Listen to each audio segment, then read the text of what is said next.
I'm obscuring what he did, who he was, how old he is.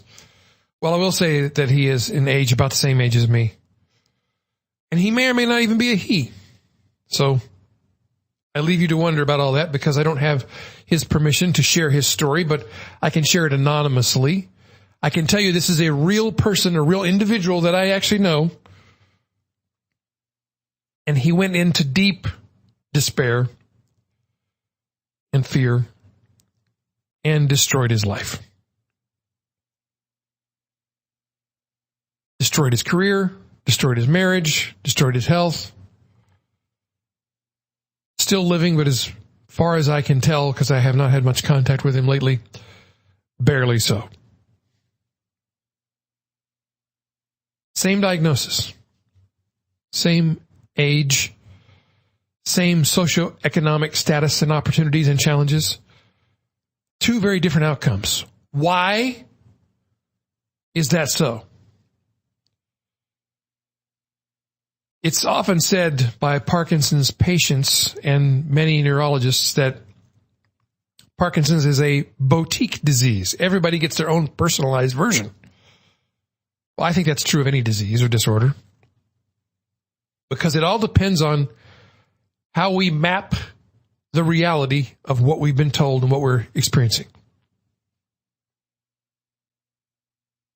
And you may have a diagnosis that is not as susceptible to the placebo effect, that is not as mediated by your mental state as Parkinson's can be. You might have an aggressive form of cancer that it doesn't matter how positive of mind you are, it still eats your body alive and you're dead weeks later. That's possible.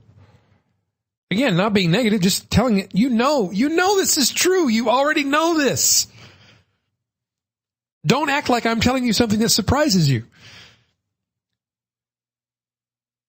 And you probably know people who've been in that kind of situation and have been completely devastated, wrecked, and died of a very scary, tragic, painful, horrible, hellish death. I know people who've been through that. I also know people who had the same kind of diagnosis and the same kind of outcome who went out joyfully, happy.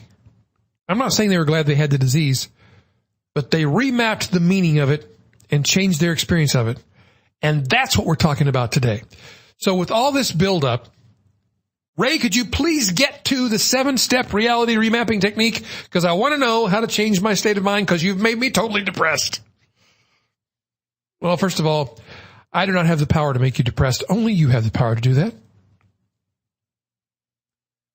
Nor do I have the power to make you angry, afraid. Only you have the power to change your mental, emotional state. We could argue about it, but you'd be wrong, so I'm just going to skip that and we're going to go on to the remapping technique. Because that whole discussion that I just mentioned would be a different episode.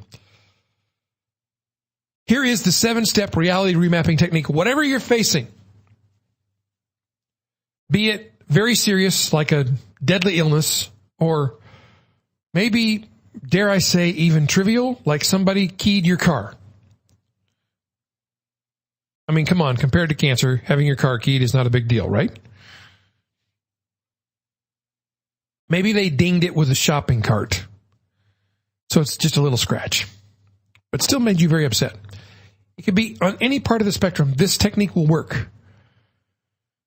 So here's how you begin to change your map of the territory so that you have a different experience of the territory. You can go from tragedy and turn that into treasure.